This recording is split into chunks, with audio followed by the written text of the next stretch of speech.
بہت بڑی جنت ہے جو صلح میں پہل کرنے والا ہے. آپ کے نبی نے کہا تم معاف کرنا سیکھو، میری ضمانت لے لو، اللہ تمہیں عزت دے کے رہے گا. گارنٹر دیکھ لیا کون ہے، ضامن دیکھ لیا کون ہے. لوگ کہیں گے ساڑی تو عزت نہیں، اسی کیوں جاوی آپ پکڑتے جاوی کیوں اسی چھوٹے پہ ہوتے ہیں کیوں جاوی وہ ہمیں اسی کیوں جاوی تمہیں شیطان کہے گا، اور شیطان کے شتونگڑے کہیں گے بالکل نہیں جاؤں اسی کرنے ہی کوئی نہیں. تو اللہ کا نبی کہہ رہا ہے میری گارنٹی لے لو، اگر تمہارے جانے سے تمہاری عزت کم ہو جائے تو میں نے ضامن پا لوں، میں ضامن ہاں، دو جہان دا سردار مطلب میں ضامن ہاں، میں نے تسی ضامن پا لو، جے تہاڈی کوئی گھٹ جاوے تو میرے کو لے لے گا. ضامن کون ہوتا ہے؟ کمی آئے تو ضامن پوری کرتا. السعین وغارم، خطبہ آخری خطبے میں آپ نے فرمایا جو ضمانت اٹھائے گا اسے ادا کرنی پڑے گی. تو تمہارا نبی کہہ رہا ہے میں ضامن ہاں، جو تہاڈی گھٹ جاوے عزت تو میرے کو لے لے آ جائے. اب اس سے بڑا ضامن میں کہاں سے لاؤں؟ تو کوئی لڑے ہوئے ہو صلح کر لو، چاہے الیکشن کی وجہ سے، چاہے جائیداد کی وجہ سے، چاہے گالم گلوچ کی وجہ سے، چاہے کسی برے رویے کی وجہ سے، خاص طور پر ماں باپ کے تو جا کے پاؤں پڑ جاؤ. اللہ تعالیٰ کی محبت ہے تمہیں اپنی آغوش میں لے لے گی، اور گناہ ہے تو توبہ کر لو. میرے نبی کا فرمان ہے کہ میرے اللہ نے فرمایا اے میرے بندے تو اتنے گناہ کر کے آسمان کی چھت کو لگا دے. کون اتنے کر سکے؟ کوئی ہے ڈے جگر اللہ بھائی اتنے کرے بھائی آسمان کی چھت پہ پڑ جاوے. میرا رب کہہ رہا ہے میرا بندہ مترا والی والا، مترا والی کا مرد ہو عورت ہو، پاکستانی مرد ہو عورت ہو، ایک اتنے کر کے آسمان کی چھت کو لگا، پھر ایک دفعہ کہہ دے یا اللہ معافی، تو کہا میں سارے ہی معاف کروں گا، سارے معاف کروں گا. پھر اور کیا کروں گا؟ کہ معاف نہیں کروں گا، معاف کر کے جتنے گناہ کیے ہیں سب کے بدلے میں نیکیاں لکھوا دو، جتنے گناہ کیے کا نیکیاں لکھ دو. سبحان اللہ، اس سے بڑی اور وہ کیا کرے تمہارے لیے رحمت کی بہار اور بارش. اور سنو کسی کو منانے جاؤ تو وہ استقبال کرتا ہے کہ دروازے بند کرتا ہے؟ اور جس کو منانے جاؤ وہ آگے استقبال کرے گا، وہ تو اٹھ کے چلا جائے گا. چاہے تمہاری سگی ماں ہو اسے منانے جاؤ کبھی سیدھے منہ تم سے بات نہیں کرے گا. اور میرا اللہ کہتا ہے جو مجھے منانے آتا ہے نا میں آگے بڑھ کے اس کا استقبال کرتا ہوں. من تقرب الی تلقیتہ من بعید. اور کب منانے آ رہا ہے؟ جوانی میں نہیں، بڑھاپے میں نہیں، بالکل نظر میں نہیں آ رہا. کہہ رہے چلو یار توبہ تو کریے، آخری عمر میں کیا خاک مسلمان ہوں گے. اس نے شاعری ترانگے میں کچھ کہہ دیا ہوگا، عمر کے جس حصے میں کوئی توبہ کرے میرا اللہ کہتا میں تو استقبال ہے، میرا استقبال ہے. 100 آدمیوں کو قتل کرنے والا، 100 سارے ظلم کیے، 99 قتل کر کے اس نے کہا میں توبہ کرتا ہوں. تو کسی کچے عالم سے پوچھ لیا کیوں جی میری توبہ ہے، میں نے 99 قتل کیے. کہنے لگا نہیں تیری نہیں ہو سکتی. انہوں نے کہا 100 تو پورے کرا، ہاں اس کو بھی مار دیا. اب بتاؤ یہ کوئی وجہ ہے قتل کرنے کی؟ 100 پورے کر.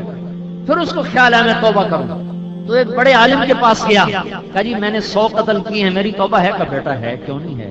توبہ کا درد بہت بڑا ہے، لیکن ایک توبہ کی شرط ہے، یہ گاؤں چھوڑنا پڑے گا، مترا والی چھوڑنا پڑے گا تب توبہ پکی ہوگی، نہیں تو آج کرے گا کل توڑ دے گا.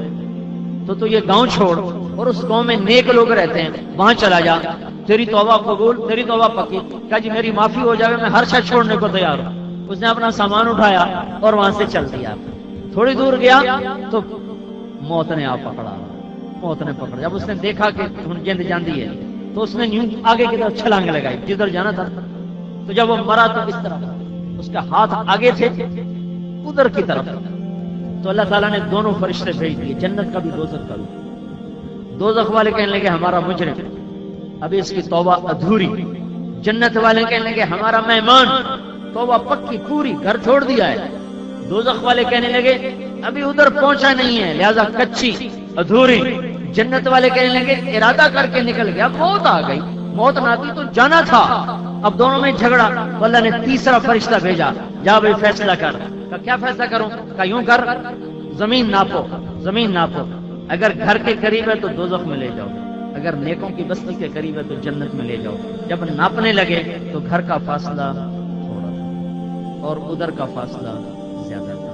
تو اللہ نے گھر کی طرف کی زمین سے کہا تو پھیل جا، تباعدی، پھیل جا. اور جو گاؤں کی زمین تھی ادھر والی، اس سے کہا تو سکڑ جا، تقربی، اس کو سکیڑا، اس کو پھیلایا، جب ناپا تو اپنے گھر سے دور ہو گیا اور نیکوں کے قریب ہو گیا، تو اللہ نے کہا جاؤ لے جاؤ جنت میں۔ یہ اللہ ہے، یہ اللہ ہے۔ اپنے گناہوں کو یہ نہ سمجھو کہ ساڑی تا بخشش کوئی نہیں، توبہ کرو اللہ سارے معاف کرے گا۔ توبہ پر پکا رہنا ہے تو مترا والی چھوڑو، اپنا گھر چھوڑو، جاؤ تبلیغ میں 4 مہینہ پھرو، چلا پھرو، پھر آؤ، پھر نکلو، تو اللہ تم کیا اللہ تمہارے ذریعے سے کتنوں کو توبہ کی توفیق نصیب فرمائے گا۔ تو توبہ کرتے ہو سارے، کہو یا اللہ میری توبہ، پھر کہو یا اللہ میری توبہ، پھر کہو یا اللہ میری توبہ۔ اگر یہ پکی ہے تو رب ذوالجلال کی قسم، اس کے عزت و وقار کی قسم، اس کی توحید اور صمدیت کی قسم، تم سب اس وقت ایسے بیٹھے ہو جیسے ماں نے تمہیں آج جنا ہو، تمہارے سب معاف ہو گئے۔ بس فرائض کی قضا ذمہ ہے، حقوق کی ادا ذمہ ہے۔ نمازیں چھوڑی، گناہ معاف ہے، قضا باقی ہے، ساتھ ساتھ پڑھتے رہنا۔ کسی کا حق مارا، گناہ معاف ہو گیا، حق کی ادائیگی باقی ہے، وہ دیتے رہنا۔ تم دے دیے تو معاملہ صاف ہو گیا، تم نہ دے سکے تو اللہ تعالیٰ قیامت کے دن تمہارا وکیل بن جائے گا، حقدار آئے گا، یا اللہ اس نے میرا حق مارا تھا اور اللہ کو پتا یہ توبہ کر گیا تھا اور نہیں دے سکا تھا، تو کہے گا کیا کروں، کیسے میرا حق لے کر دے؟ تو اللہ تعالیٰ کہے گا اس کے پلے ہے ہی کچھ نہیں، کیا لے کر دوں؟ وکیل دلائل آ رہے ہیں۔ تو وہ کہے گا میرے گناہ اس کو دے، اس کی نیکیاں مجھے دے۔ تو اللہ تعالیٰ کہے گا اس کو چھوڑ تو اوپر دیکھ، اوپر دیکھے گا تو اللہ جنت کا دروازہ کھولے گا۔ جب دیکھے گا نہریں بہتی ہوئی اور جنت کی حور کی ایک مسکون تو اپنی لڑائی بھول جاؤں، حور دی ہکا اکھیوں نے سہی ہو جاؤں، اس کو سارے جھگڑے بھول گئے، خالی حور چی گم ہو جائے۔ اللہ نے جنت کی عورت کو بنایا انگوٹھے سے گھٹنے تک زعفران سے، اور گھٹنے سے چھاتی تک مشک سے، چھاتی سے گردن تک عنبر سے، گردن سے سر تک کافور سے، سر کے بال سر کی چوٹی سے لے کر پاؤں کی ایڑی تک چلتے ہوئے آتے ہیں ایسے، اور ایک بال توڑ کے مدرا مالی میں رکھ لو ساری دنیا میں روشنی پھیل جائے گی، صرف ایک بال، گچھا نہیں، ایک بال توڑ کے رکھ۔ ساتویں پہلے آسمان پر بیٹھ کر پوری دنیا کے انسانوں کو ایک جھلک دکھا دے، کلیجے پھٹ جائیں گے، دوپٹہ ہوا میں لہرا دے، کائنات معطر ہو جائے گی، مردوں سے بات کرے ان میں روح دوڑ جائے گی، اور ایک انگلی کا پورا سورج کو دکھا دے، سورج نظر نہیں آئے گا، اندھیرے میں کلائی ظاہر کر دے، سارے اندھیرے روشنیوں میں تبدیل ہو جائیں گے، ایک دفعہ مسکرا دے تو ساری جنت میں روشنیاں پھیل جاتی ہیں، ایک دفعہ دیکھو تو اس کا حسن کا ایک معیار ہے، دوبارہ دیکھو گے تو 70 گنا اور، دوبارہ دیکھو گے 70 گنا اور، اسے 1000 برس دیکھتے جاؤ اس کا حسن بڑھتا جائے گا، گھٹے گا کبھی، گھٹے گا کبھی نہیں۔ اور اللہ تعالیٰ نے اس کا چہرے کا نور اپنے نور میں سے بنایا ہے، 100 جوڑے جسم پر ہیں، 100 جوڑوں میں پورا جسم چمکتا ہوا چاندی کی طرح نظر آتا ہے۔ ایمان والی مومن عورت اس جنت کی حور سے بھی 70,000 گنا زیادہ خوبصورت ہوتی، وہاں گارا مٹی نہیں لگا، ایک اینٹ موتی کی، ایک یاقوت کی، ایک زمرد کی، ایک سونے کی، ایک چاندی کی، مشک کا گارا، زعفران کی گھاس، اور اللہ کا عرش ان کی چھت بنایا ہے۔ یہ دودھ کی نہر، یہ شراب کی نہر، یہ پانی کی نہر، یہ شہد کی نہر، یہ بہتے چشمے، یہ ابلتے چشمے، یہ ابھرتے چشمے، یہ اڑتے پرندے، یہ بچھے ہوئے تخت، یہ پھیلے ہوئے سائے، یہ بھرے ہوئے جام، یہ بھری ہوئی سرائیاں، یہ سجی ہوئی تشتریاں، اور یہ بکھرے ہوئے قالین، اور یہ کھڑے ہوئے چاق و چوبند غلام، اور یہ حسن کا منظر، یہ جمال کا منظر، یہ ملک کا منظر، یہ جوانی با کمال ہے، لازوال ہے، یہ حسن با کمال ہے، لازوال ہے۔ موت مر گئی، بڑھاپا مر گیا، پیشاب ختم، پاخانہ ختم، تھوک ختم، بلغم ختم، بغض ختم، حسد ختم، سوال ختم، اور نفرتیں ختم، انتقام ختم۔